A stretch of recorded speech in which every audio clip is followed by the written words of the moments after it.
Welcome to my podcast, Why Didn't Anyone Tell Me This? With my guests, we are discussing reproductive health issues, questions you may have about your health, and debunking some of the many myths around our health.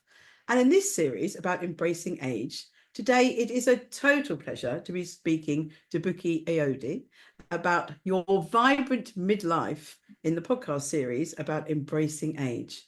And Bukky is the principal consultant at Vibrant Midlife Wellness Practice. She helps motivate women in midlife to overcome the disruption of hormone chaos that can accompany the menopause transition and develop their personalised menopause care plan so they are happier, fitter, healthier, more confident, and fabulous. We like being fabulous. Absolutely. Aside from Aside from being a certified health and wellness coach to midlife women, her wellness coaching is underpinned by over 35 years of experience as a pharmacist working at various blue chip pharmacological companies. And Bukky is currently sharing her experience and her expertise with NHS England, helping to improve women's health and lead a work stream on the National Menopause Programme. She has been responsible for the launch of 2 key products to help support the NHS workforce going through the menopause transition: the National Menopause Guidance for Staff and Line Managers, and a core menopause awareness e-learning tool for all staff. She also helps organisations support and retain highly skilled female talent through menopause training, coaching, and consultancy. And she has recently published a beautiful and amazing self-care tool for midlife women, the Vibrant Midlife Wellness and Affirmation Journal. Woo! Welcome, Bukky. A pleasure to be here. A pleasure to be here. Thank you. You really are a vibrant woman. It's always a pleasure to see you, and we're going to Oh, have a thanks. great I a can great chat. imagine. Yeah. Yeah. So I love by starting my podcast to ask my guests what led them to the career they are now doing. So please tell us a bit more about your passion for being a women's advocate promoting wellness. So obviously you talked about my background, my pharmacy background. I've always been in healthcare. So yeah, and that's been my default for many, many years. In pharma, I've supported many women's health brands, in all of the different companies that I've worked at. And believe it or not, beyond pharma, I trained, I think it was about 10, even more than that, years ago as a certified image consultant. So I've always been involved in women, just helping women in their health and well-being and all of that kind of stuff. So with styling, it was more around the confidence, the self-esteem, putting their best foot forward. Um, and so I think it was 2019. It's the year I was 55 because I remember that. And Pharma, that my last contract was just, it was something else. And I settled down and I thought, you know what, I can't do this anymore.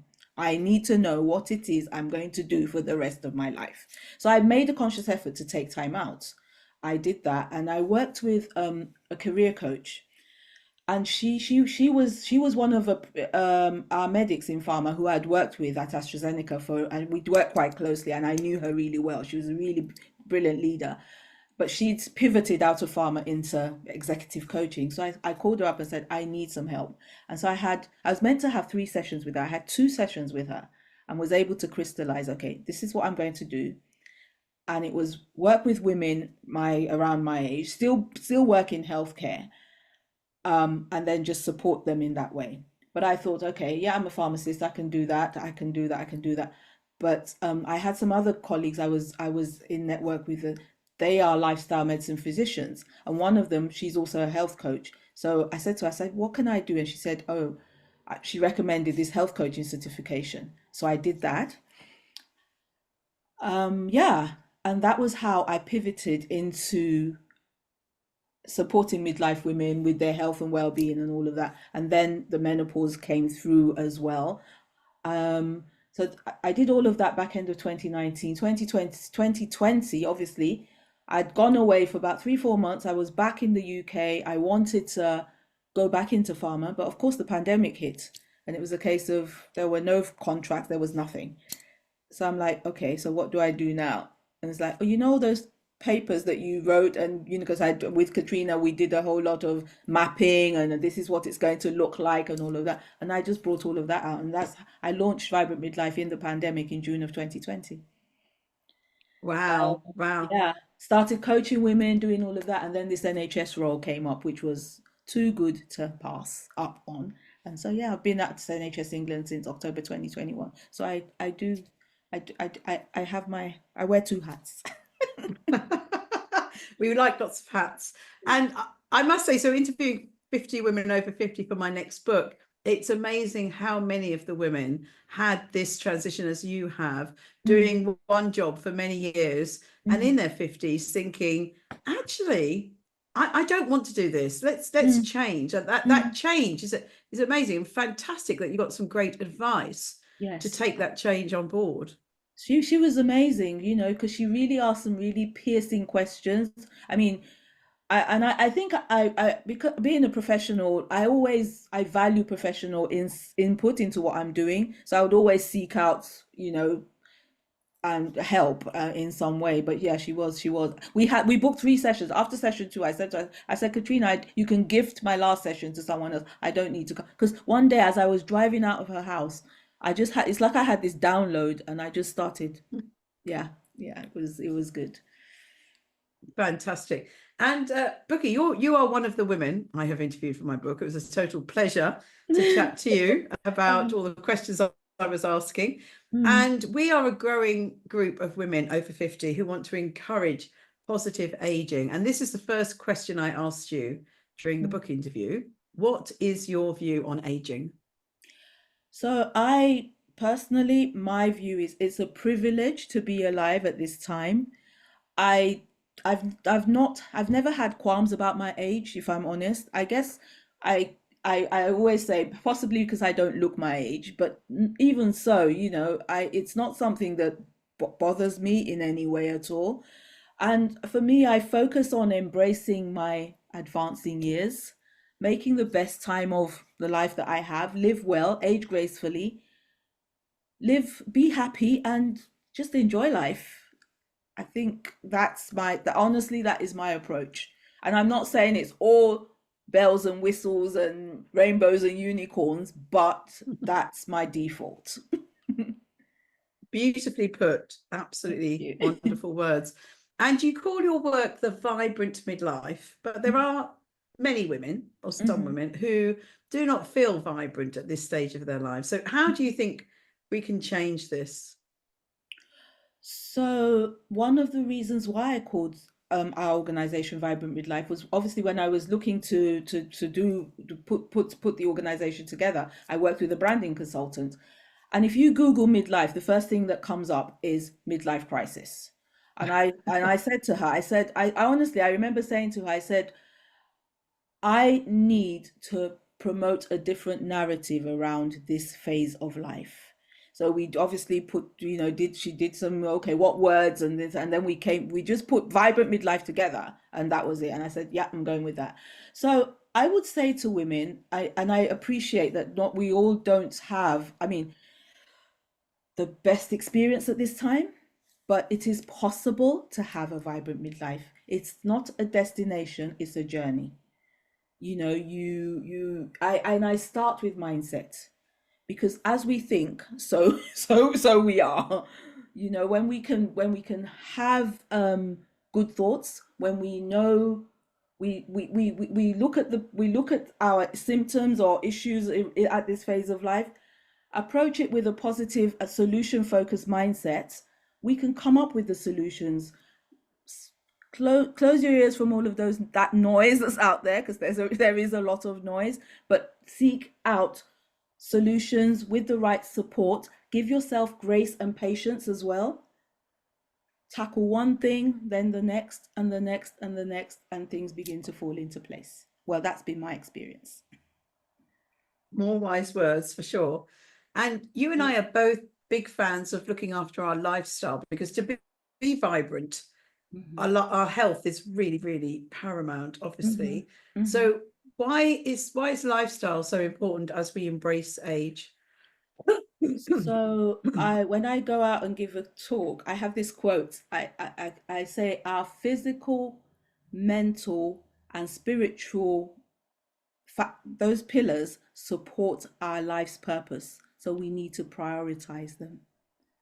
So yeah, and the pillars, obviously the lifestyle pillars, what are they? They're your nutrition, they're the way you move, they're the support that you have, sleep, managing stress, and you know how we use alcohol and other substances. Those are the once we if you can get those pillars working for you, um, even when we talk about menopause and symptoms, invariably a lot of those locked down will impact your symptoms positively. So that's why for me it's key. It's not just for physical well-being, but for mental well-being as well. You know, with all of the psychological symptoms of the menopause, those things really do help. They really do. And let's dig a little bit deeper into those. And when I interviewed Susan Saunders on my podcast earlier, she said that these lifestyle choices are in our hands. It's up to Mm-hmm. us. We can Mm-hmm. continue if we've been unhealthy, we can continue. Mm-hmm. But if we want to be vibrant, I agree with you. We've got to really look after those lifestyles. So let's dig a little bit more into them. So let's start with nutrition. And Mm-hmm. you mentioned alcohol, which I also put in with nutrition. And Mm-hmm. many of the women I've interviewed are no longer drinking or have really cut down. They've Yes. realized a change in how their body's metabolizing Mm-hmm. many things, but including alcohol. So tell us more about nutrition and alcohol. So obviously, we know that we should cut out a lot of processed. I think what I would say is, let me say what I do for myself, because that way I'm not preaching. I'm just saying this is what has helped me. So I cut out a lot of processed food. I cut out a lot of foods that I found I couldn't tolerate anymore. So I had one of my really terrible things was really bad gut issues. So I cut out things like milk because I couldn't tolerate it anymore. I found swaps as well. So in our culture, we eat a lot of rice. So, but I had to obviously check, and we eat a lot of white rice. So I changed to brown rice. I changed to bulgur wheat because obviously you're not wanting to spike your blood sugars. You're wanting to maintain balanced glucose levels. The other things that I bring in a lot of are I'm not vegan or vegetarian, but I do have a plant slant to my diet. So I eat a lot of fruits. I eat a lot of vegetables, certain fruits. So the berries are my friends. Um, the other thing we eat in our culture is yam. And a lot of HRT is derived from yam. We obviously you can't eat yam give you HRT doses, but at least and the thing with yam is it keeps you fuller for longer as well. It's quite good. So I switch sometimes for potatoes for yam. I switch potatoes for sweet potato, those kind of things. Hydration is very important. Drinking lots of water, not just for for your system, and just it's also very good for even your skin. We find how your skin dries out at this time. So those are the few things. Proteins, eating a lot of proteins, again, keeping yourself fuller for longer. I also, when I talk about nutrition as well, I also came up with some eating windows. I know the jury's out about intermittent fasting, but in lockdown, if I had not done that, I would have been a whale because I was home eating like it was going out of fashion. So I do that, and I found that having that window helps me because I have my last meal about 6 p.m. so that my food, I'm not going to bed on a full stomach and things like that. Just those are kind of some of the tips that I've found helpful for myself, food wise. They're brilliant advice. And sorry, I totally agree with you about during COVID. I did start intermittent fasting in COVID, and weight just disappeared from me. I was eating between about 11 and 6, I'm the and I found same, that yeah. very easy. And then after COVID, I put it all back on because it all went pear-shaped. So But I I would, yeah. carry on. No, please, I beg your pardon. Carry on. I've gone back on that now, and I know that sugar is really our enemy. Processed sugar is so bad for us. So I've been doing no sugar, processed sugar, and no a small eating window for about 8 weeks, and I'm feeling great. I'm feeling full of energy and absolutely great. So I would have a hot drink about 10 o'clock with half a date. So because I still like sweetness. So that would be what I would as I remember sometimes I do that. Sometimes I mix apple cider vinegar, I mix that with some water and just drink that in the morning first thing. Um and then my first meal is midday, about midday. And then I might have something light about 3 o'clock or thereabout, and then dinner. So I still Yeah. eat. I eat like it's going out of fashion. I graze as well. So people wonder how is it, but I just know how to choose things. Yeah. But as you said, the jury is out on intermittent fasting, and Mm. I think everyone's got their own. Well, everyone definitely has got their own body and what Mhm. works them. I know many people when they I've told them I don't eat till about 12 or 1. Actually, today it was Mm. 2 p.m. And many people said they couldn't do that. So I think it's important to listen to our body. Absolutely, yeah. And there are times when I find, you know what, I can't. I will just, I'm not hard and fast strict about this, but because again, it's just become habit now. That's how I operate. So when I go away on, when you go away, stay in a hotel and it's like breakfast and it's 10 o'clock, I'm like, I don't want to be waking up for breakfast at 10 o'clock. I just want to sleep. So that can be a challenge. I'm in a lot of hotels at conferences, and people can't Yes. believe that I haven't eaten breakfast at a conference for many years, and they Yeah, say, but it's because I remember, yeah, farmer days, because you always go to oh, these lovely places and it's a whole spread and you're thinking, oh my God. Yeah. And then the teas and it, the cakes come in at tea time. yeah. Yeah. That's my way of dealing with it all. I just say no breakfast and none of the cakes. Everything's just got to stop.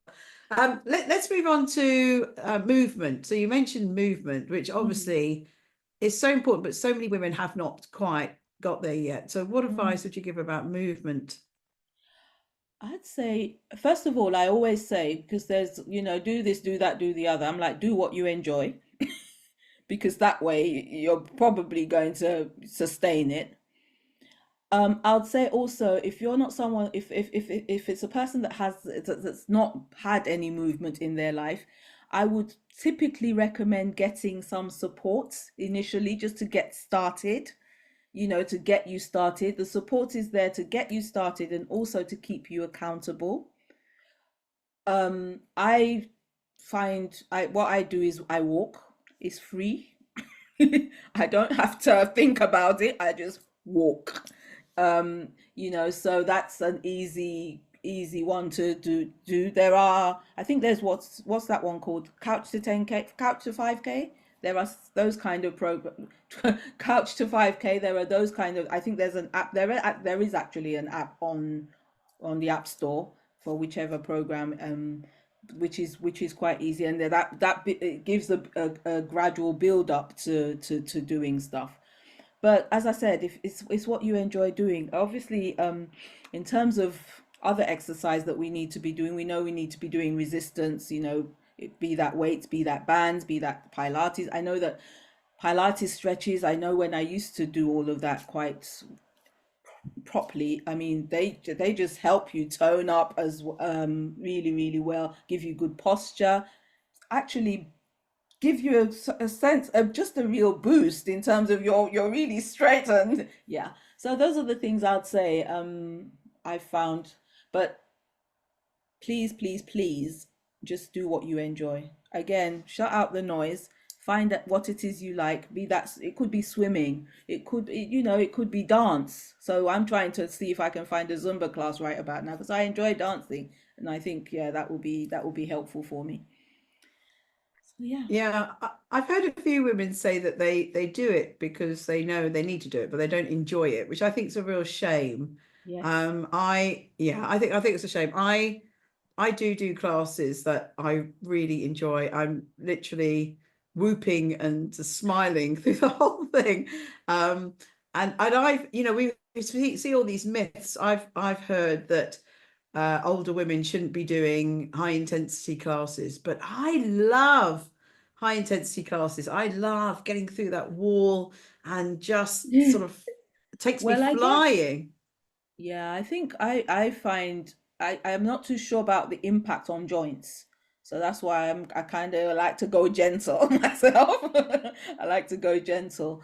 But I guess also it's also saying to women, try different things, because amongst all of the different options, there will be one that you can probably find that you enjoy. And again, it's that mindset piece. Engage, think about how this is going to benefit your, do all the benefits that you can gain from being moving, being active, all of that kind of stuff. Yeah, love it, love it. And one of the other pillars, sleep. So Ah, lots of women are having problems sleeping. What advice do you give? that's one I've not cracked myself, Joyce. I've not. I have. Oh, fantastic. So I think I'll let you. No, for me, I think obviously we say the things that we see, that we know. Have a routine, but stay away from devices. What I have found to be helpful, I'll say, some of the things that I have, these teas, some of them have been helpful. I have some oils that I use. I use a lavender oil sometimes, and then there's another one called, is it clary sage? That I found that quite helpful. And then just there are certain things, if I listen to them, if I put them on, I know that they will make me go to sleep. So those are the kind of things but that's still on a device. So you know. But yeah, Joyce, share with us, what is your remedy for sleep? My friends say it's my superpower. Mm, I've always been a good sleeper, and I know many of the women I interviewed are having problems with sleeping. It was the one thing that I think most of them had problems with, where everything mhm, else in their life they'd really been managing. mm, I know that I don't like staying up really late. So mhm, recently I did a night that I went to bed about 4:30 in the morning, and I was out for days. I cut mm, 2 3 days. mhm, I was just felt tired all the time. So mhm. so for me, I listen to my body. I'll fall asleep when it's ready. Yeah. Not normally as soon as I sit on the sofa and I'm sort of chilling, my Mhm. kids laugh. Why did you put the TV on? Yeah, You just because fell asleep. straight away you're knocked out. Yeah. Yeah, I and think. I'm a big fan of power naps. So I do power nap. Sometimes it might be Okay. 5 minutes or 15 Okay. minutes, however long it takes. But Okay. yeah, and I don't set an alarm. I never set an alarm. No, I think my body just wakes up at its time anyway. One of the things I do, which is probably why that impacts my sleep, is because once I log off work, etc., etc., etc., have dinner, I will put the telly on and I will doze off then. So Mm. that window, and so I wake up and then I'm alert for time. And so I think that's what impacts my nighttime sleeping. But then I don't know. The other thing that one of the ladies that came into the Vibrant Midlife Hub, she talked to us about pelvic health. But then she talked about having, not drinking, but having sips in the evening, because then you're not waking up to go to the loo. So that's Hmm. another one that's possibly helpful. Yes, I do that. I only have a sip of water before bed, and Yeah, I don't wake up to go to the loo. I yeah. also sleep alone. Well, maybe some Yes. cats on the bed, but yesterday in my women's group we were talking about ended up talking about sleep, Mm, and most of the women there were had a husband or partner yes, and were sleeping with that can be somebody. tricky. Yeah, I don't think yeah. I ever want to sleep overnight with somebody again. I'm never saying never. However, we will have to work it out so that we're not impacting each other negatively. Oh goodness. Yeah, but I can imagine And that being I'm hot, you're cold, I'm cold, you're hot, and all of that going on. Yeah, it could be a bit tricky. And snoring. And snoring. Yes, yes. But I didn't want to be sexist because not just men snore. No, I snore. I definitely snore. So yeah. Let's move on to friendships and our networking and community. So that was one Mhm. of your other pillars, and I again on my pillars as well. It's really Yeah. important. And this morning I did a survey with Dementia UK. I thought well, Alzheimer's. What other dementia or Alzheimer's UK? And they had a whole section asking how our friendships and community was, and how many Mhm. times we spoke to people or met with people. And Mhm. that's so important, isn't it, for our health and happiness? Yeah, absolutely. I say, when I write and I post and I say you should not do midlife alone. It's not a good place to be at all. You do need it. You don't need wide and vast networks, but you just need those trusted few of the many, yeah, to support you. And do midlife in community. There's so much value in doing that. Definitely. Yeah, there's so much value, the support, you share experiences, that there are people you can call on when you're feeling down, when you're feeling low, when you want, for the good, for the bad, when you want to just hang out.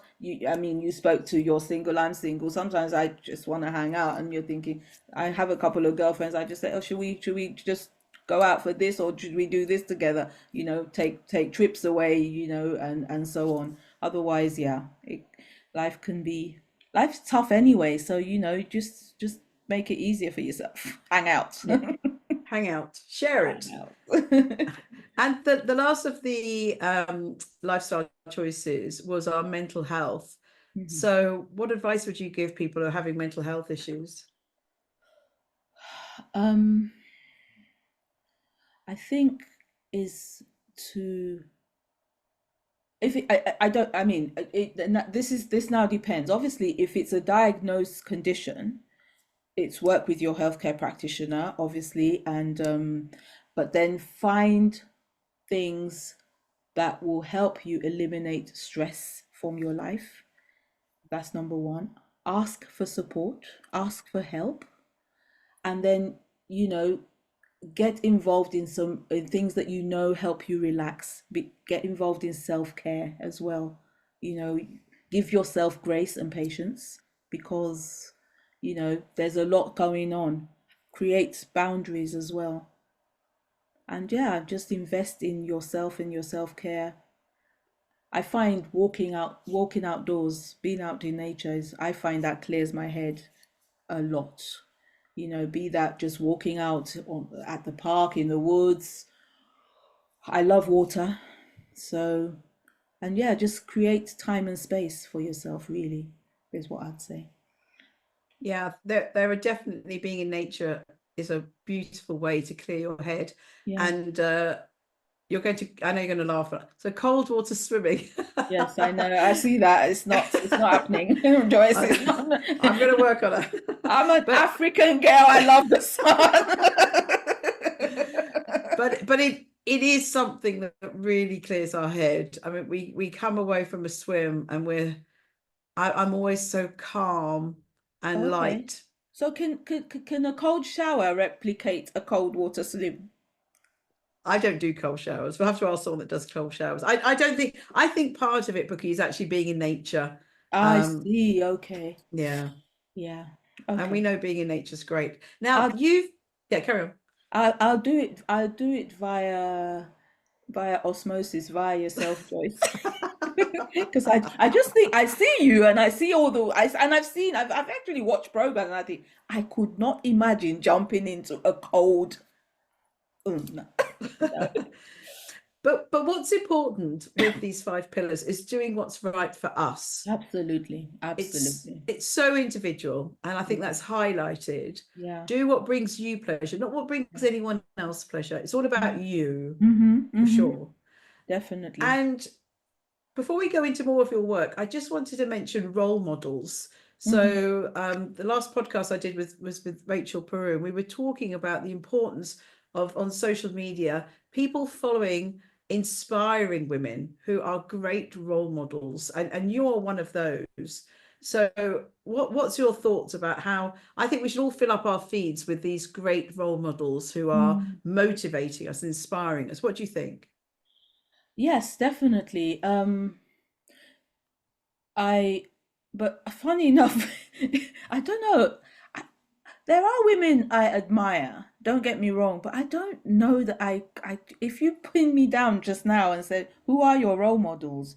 My late mother, obviously she's late, but yeah, because she was widowed really early and yeah, she just held her own and brought us up as best as she possibly could. But she modeled, and in the way that she brought us up, it was a case of, you need this, and she instilled a whole lot of different things into me. So yes, um, and then in our menopause space, if I was going to say at the moment, one of the women that I look and I admire is Anis. I love her disposition and her where she's coming from as it relates to all of this menno madness going on. Yeah, I do, and obviously yourself. I mean, because of I just it's not just because we do stuff together. It's just the way you approach things as well, and the way that you're inclusive. You involve other people. Somebody would look at you and all of your accolades and think, but you're still approachable. You give people time. Yeah, I get so much from doing that. It makes me feel wonderful. So it's a privilege. It's a privilege to do that. So Bukky, let's go into your work. So you do many things. So let's first talk about your free ebook on 5 keys to help lose midlife weight and keep it off. So tell us a bit more about that. So I created that because weight gain was a bugbear for myself. So most of the things I put out there, because yeah, weight gain was a bugbear for myself. But then, there's all the narrative around it has to be via dieting, or weight loss has to be via dieting. And I'm like, I still default to lifestyle and habit change and all of that kind of stuff to say, you know what, if we start with a mindset piece, loving your body how it is, but thinking, okay, I want to lose this weight for X, Y, it could be for health reasons, X, Y, Z, or confidence or whatever. That and then what are the things you can do? And it's making those minor tweaks. As like I spoke to earlier on. So within that ebook, it covers it covers nutrition, it covers exercise, it covers using certain tools as well that can help you. It covers having an accountability partner, possibly. Just it's a very short ebook, but yeah, that's what it's. And it really it's more around habit lifestyle change, and then when you make those changes, you will see the weight drop off as a matter of course. But if you're fixated on the scale and on the weight, etc., etc., so yeah. Yeah, well, forget about the scales for sure. Now, you write regular blogs and you write about lots of really important topics. So I wanted to go through of those. One of your recent ones, a number of times you've written about feeling gratitude. Can you tell Mhm. us more why you think having gratitude is important? So first of all, gratitude is an evidence-based wellness practice. So and I believe that what we choose to focus on expands in our lives. As I said, it's not all rainbows and unicorns. Life can be tough, but even on a tough day, if you can find one thing to be, I'm thankful for, it just gives that day a different complexion. And so that's why I use that as a practice, and it helps reframe the mind. I know some people talk about toxic positivity.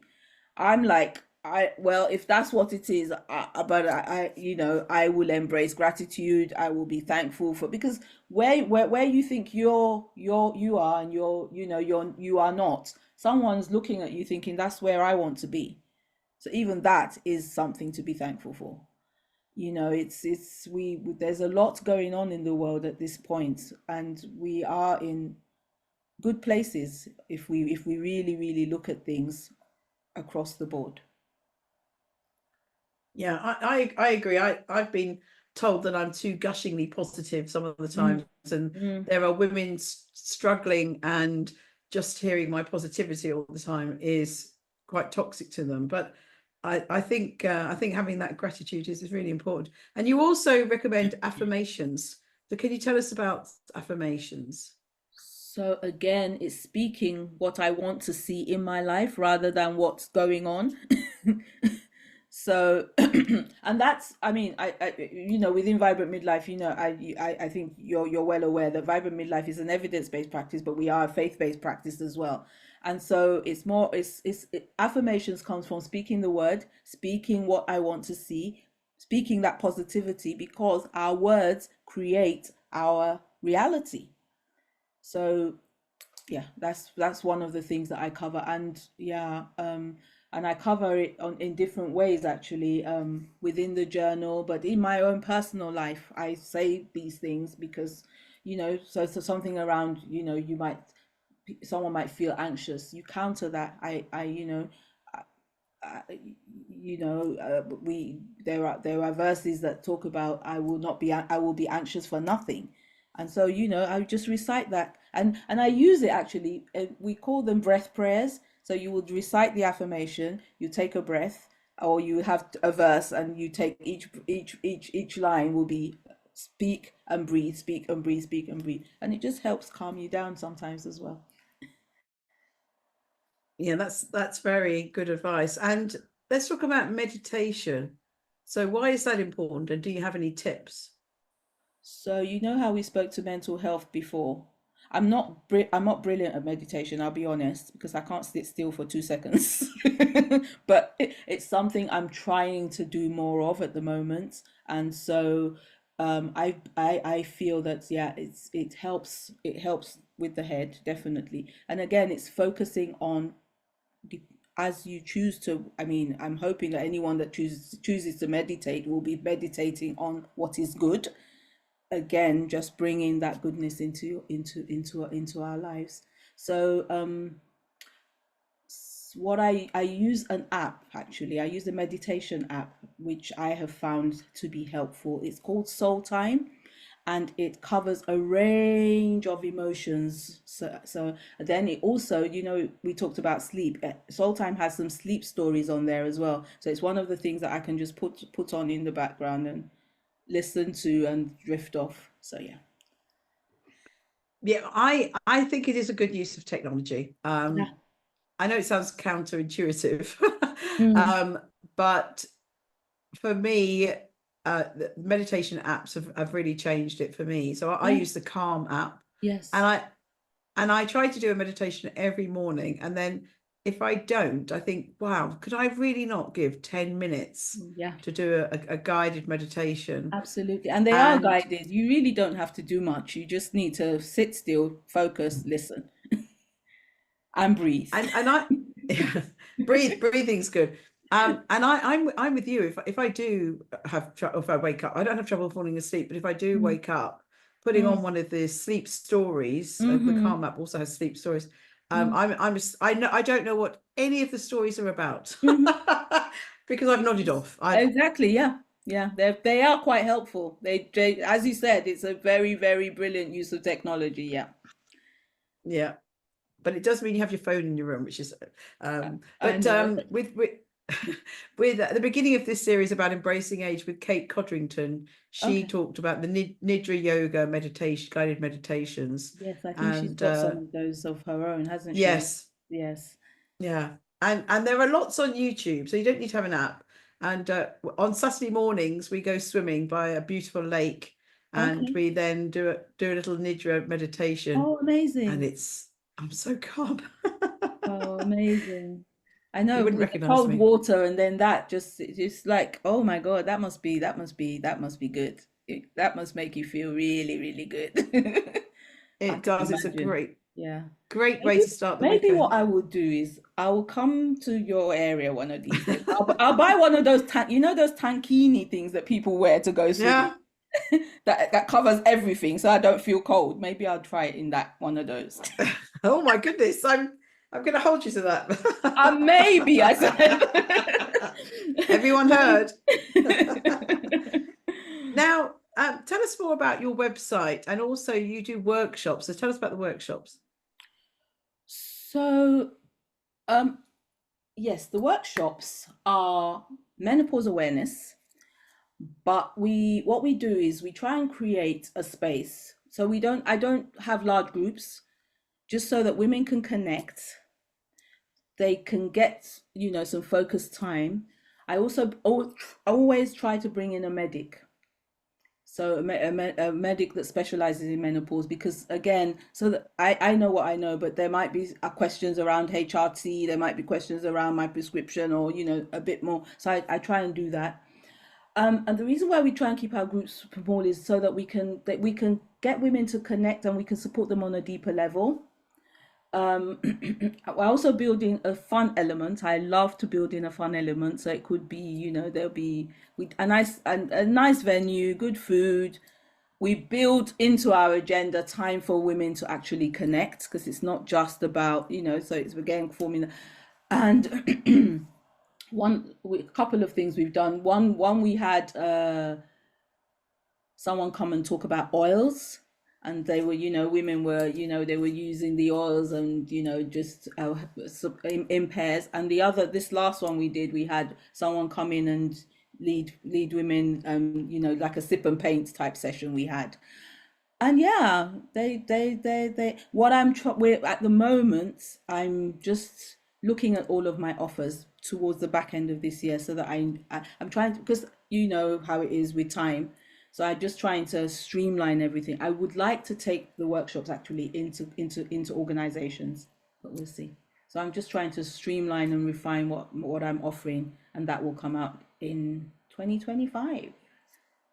Fabulous. We'll look forward to that for sure. Mhm. And you've actually written two books, both with the word journal in. So you've written the Vibrant Midlife Journal and the Vibrant Midlife Affirmation Journal. So tell us more about those books and why you put journal in both those titles. So it's the one book. I don't. It's just the one. It's the Oh, it's same. a one book, It's the one same wellness. book. It's the same one wellness and affirmation journal. Because simply because, again, journaling is another wellness wellness evidence based wellness practice, where you're taking time out, first of all, to invest in yourself, in your self-care. I'd say what I say about the journal is it's a very low barrier entry to self-care and accountability, because at least if you commit to do that every day for yourself, it's covers 52 weeks of the year. It's undated, so you can start, and covers different topics. Obviously, the wellness pillars are all in there. So the diet, and there's an action for every week. We also have in there a meditation verse. We have in there space to capture gratitude every day.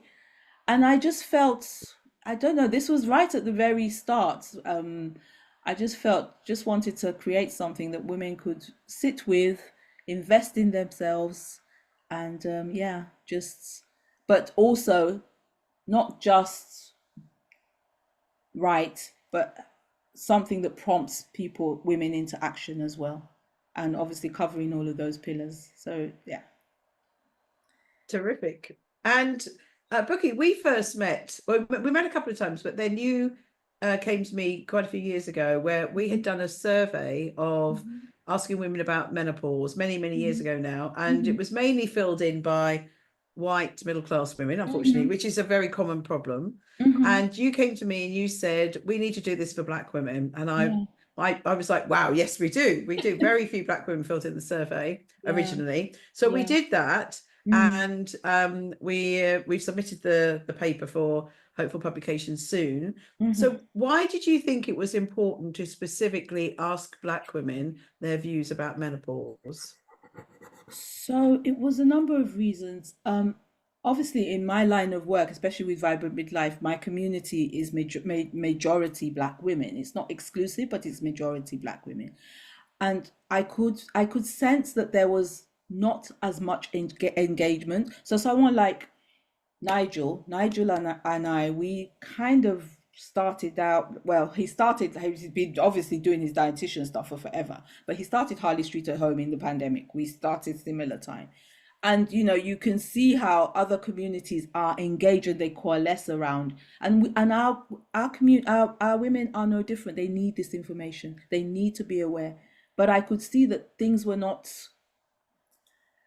it's difficult to get women on board, to get that information to them. So the thinking was, okay, let's ask them what they what they know, what they want, so that then obviously in trying to come up with solutions, it will be solutions that meet their needs and are culturally sensitive. Yeah, and just gauge where they're at, and so that we, in terms of, also in my role at the NHS, I mean, it's no secret, again, to your point, with most menopause communities are white middle class women. Most menopause communities that are moving and shaking are, and that's no, that's not society's fault or whatever, but also it's a case of, I see that at work, so I'm thinking, yeah, we just need to understand more what's going on in these communities so that we can, yeah, help them and try and bridge those is it inequalities, yes, that exist. I would also say, though, that in as much as the healthcare system is doing what it's doing, I would also always encourage my women to move towards this information themselves, because even when I put on meetings, every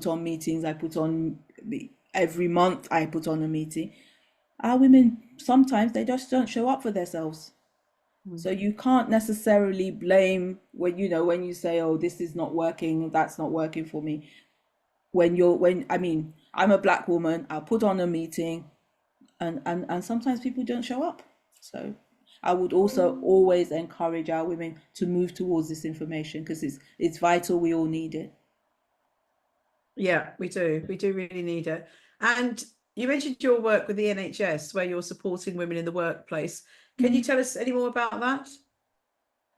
So menopause support at NHS England is part of a retention program, because it's part of a bundle of initiatives that support staff experience and staff retention.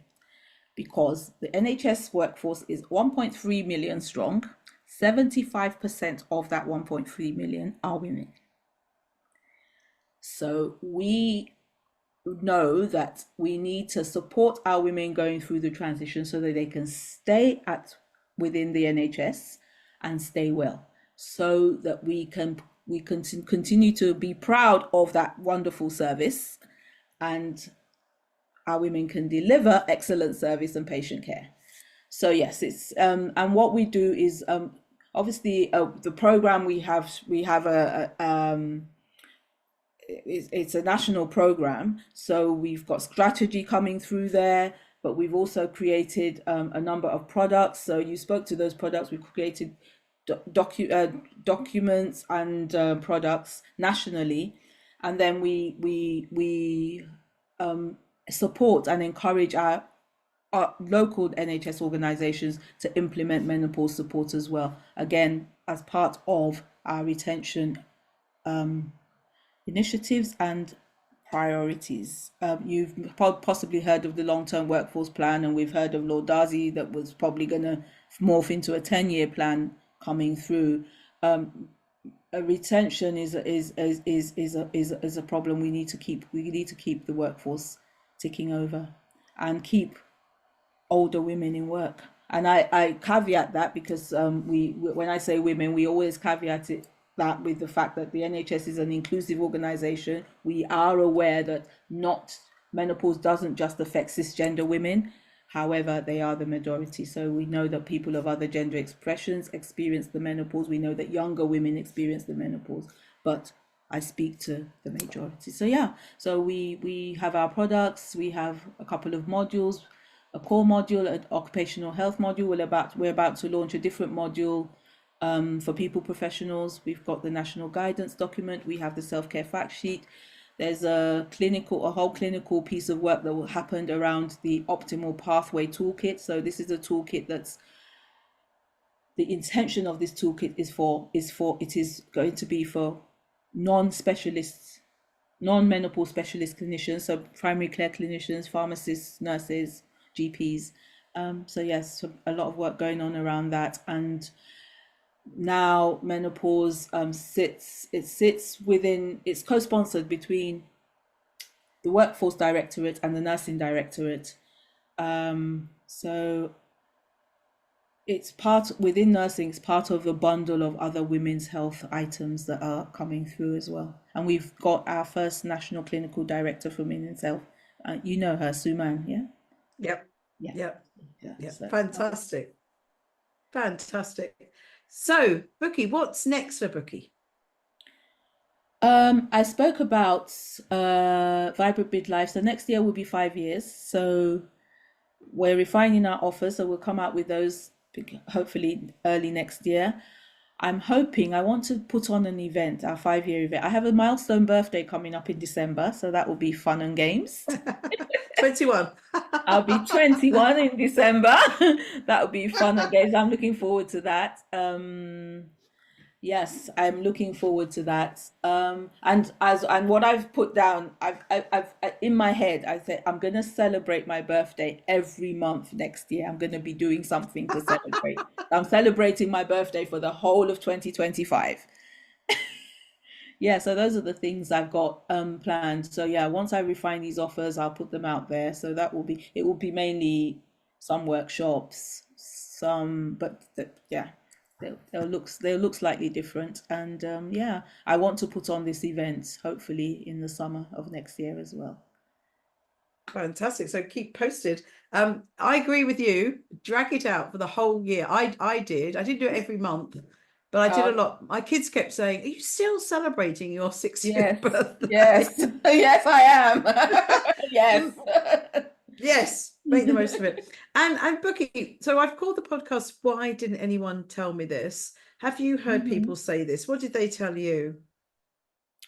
So I hear this, especially when I give menopause talks. It's like, ooh, yeah, especially when you talk about symptoms and people are just like, ooh. So they know that they've experienced something, but they don't tie it to the perimenopause, menopause transition, and then it all things start to. It's like, oh yes, oh I see, okay, I get that.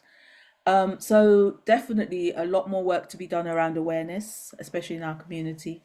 And that's what keeps me going actually. It's knowing that, there's a need out there and you're doing just keep putting one step in front of the other, doing what you're doing, have your focus and yeah. And that's why also I'm looking forward to Intune because I know that's going to be a game changer. Because yeah, I say at the NHS, we do a lot of stuff at the NHS. We just don't communicate it. Because I've come from private sector, so I know the value of communication. And so, yeah, we just need to do a bit more around our comms piece. We do. There's lots of work to do. And Yeah. the final questions, what makes you happy and where is your happy place?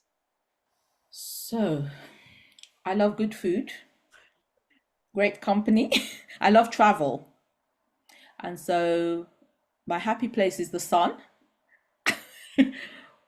When I'm in the sun or if I'm by water. And increasingly, just being at home doing zero is is a good place to be. Yeah. Yeah. And last question, what advice would you give your younger self? I would say just embrace life, embrace the good and the bad, and give yourself grace. Give yourself grace because life is good. Life is good. There's a lot of good in life. So, yeah, that would be my. Beautiful. So from two vibrant women, Bukky, that was absolutely fabulous to talk to you about embracing age. Thank you very much indeed. Thank you for having me.